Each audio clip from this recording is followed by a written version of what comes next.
Hello, welcome to Inspire Art Linkings. Welcome to today's tutorial. Heart with a pencil.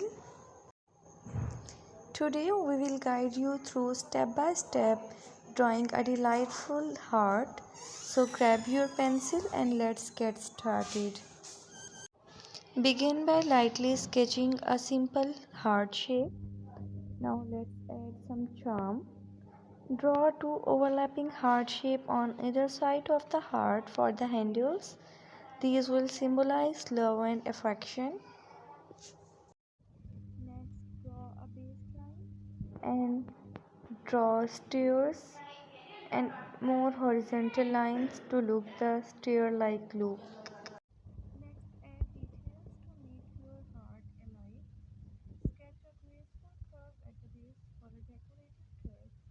Don't forget to define the rim of the heart for added realism. Lastly, refine any lines and erase any unnecessary marks. Add any extra details or decoration to personalize your heart. Heart is the sign of love and affection, and it shows how much you love your loved ones.